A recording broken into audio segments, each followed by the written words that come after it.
Hi, it's Daphne. Welcome to my channel. In this video, I'm going to be going through the books that I've determined to self-destruct by the end of 2023. If I don't read them by the end of 2023, they need to be unhauled and out of my life because I clearly am not going to read them. Some of these books I've picked up secondhand through shops or from loved ones, and then I think maybe one I bought new. They're just taking up a lot of space on my shelves, and I've not touched or been interested in picking up any of them since I've added them to my collection. So I've decided if I don't read them in 2023, I really need to just unhaul them and make room for books that I'm excited about, especially in my physical collection when I have such limited space here in my apartment. I have 8 books on this list, so let's get started. The first book I'm putting on this list is this one, Deadly Rumors. I might have put this on a TBR. It is a cop romance between 2 black characters according to the cover. Sorry, my ring light is really bright. But I think I just haven't picked it up because I'm not super drawn to cop stories. And also this cover is just not the best cover in my opinion. And it's actually an advanced uncorrected proof copy, and it says not for sale, but I bought it secondhand for $1 at the Strand. Shame on you, Strand. No, whatever, it doesn't really matter that much. I haven't been that interested in picking up, though it is black love, so that intrigues me, but the cop stuff does not intrigue me because I just feel like it's gonna take over the plot. I don't care about that part. I just want to focus on the romance. I don't want to be distracted by the other plot stuff that I don't care about. So that's why I haven't been interested. Then I have a used copy of Madame Bovary by Gustave Flaubert. I assume that's how you say it. And I read this back in high school. I don't even remember if I finished it, but I just remember, I don't know. I feel like I picked this up because oh, I read it in high school and it impacted me. But I don't really remember anything else. I just know that Madame Bovary is a biatch. She's not a nice woman at all. And I think I was just in this mood where I was ooh, I want to read classics or things that I was required to read back in the day because we probably had to read them for a reason, and maybe I'll appreciate them more as an adult. So that was one of those. And I'm interested in doing that, but I haven't done it yet, and it's been sitting on my shelf for a super long time.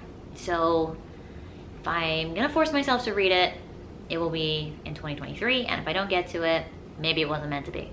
This next one is Dr. Jekyll and Mr Hyde and Other Strange Tales. So I didn't realize how short the initial tale was, I guess. My mom tried to read this, and then I tried to read it, but we couldn't get past the fact that there's so much description. It's almost painful with how much description, and I think that's just a matter of when it was written. The first one is called Story of a Door, and it's just a long description of this door, apparently, according to my mother. I don't remember at this point, but I just didn't really give it a fair shot. But it's a classic. I feel there's so many references to Dr. Jekyll and Mr Hyde, and I haven't read the source material. It's kind of like Frankenstein. There are so many references, and they're probably really off. Frankenstein references are way off. Frankenstein is totally different, and I enjoyed that. So I wanted to give this a try. I picked this up so long ago. I probably picked this up 4 or 5 years ago. I don't even know, maybe even longer, and I still haven't read it. So I'm gonna force myself, otherwise I'm gonna pass it along to maybe somebody else that will read it.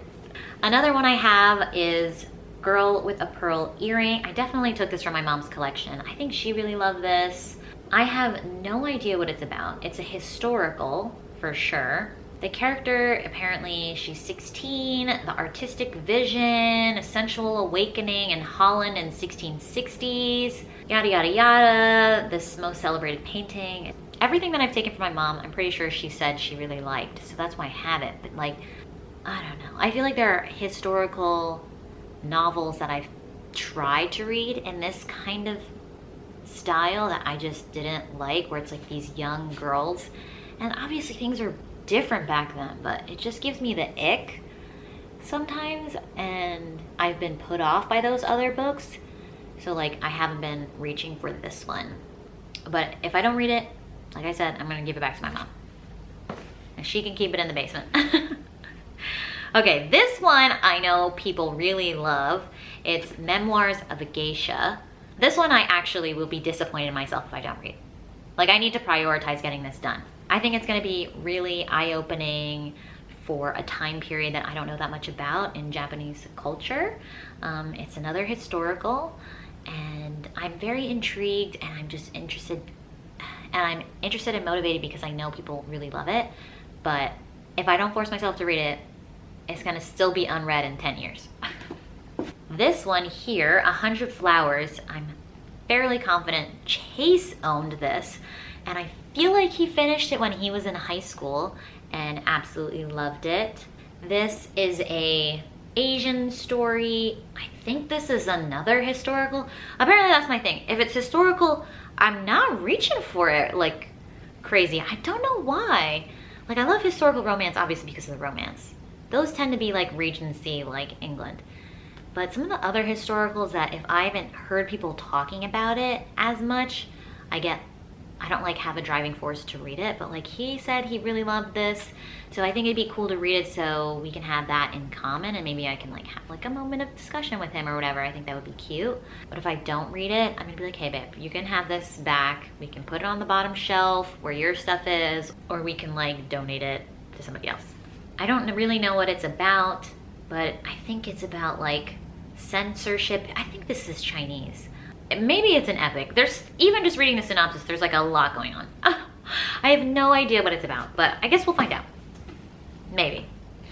And then another one I took from my mom's collection that she said she loved is Pope Joan. So I know a little bit about the plot of this. So apparently it's a woman who becomes the Pope, but people don't know she's a woman.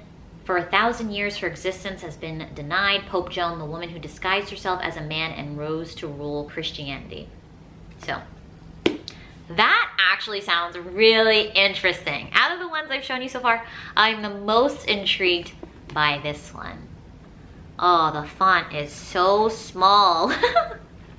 It's like 400 plus pages. But that does sound interesting because I want to know what kind of take it has on feminism within Christianity and what role this Pope Joan character had on like making things better for women and children. I feel like there could be a lot of cool discussion points in this book. So hopefully I get to this. I might move it down to my priority shelf to make sure I pick this one up. And don't forget that it actually sounds interesting to me. This next one is probably the most unlikely to be read, and it is Wuthering Heights by Emily Bronte. I did barely start this once, and I put it down soon after. I do know that this story is about two very unlikable characters. It's like a romance, but they're just awful people, and I think it's told from like third person perspective, but the third person is like an actual character, maybe like a groundskeeper or something similar. I don't think it's like actually a romance. Like, I don't think there's gonna be an HEA or anything.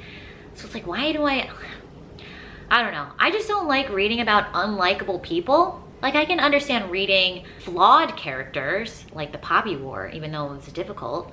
But just straight miserable people, I just can't be bothered. Like, I tried reading this other book, I think it was by Celeste Ng. It's some kind of family thriller drama type book. And I got maybe a couple chapters in and all the characters were unlikable, for me at least.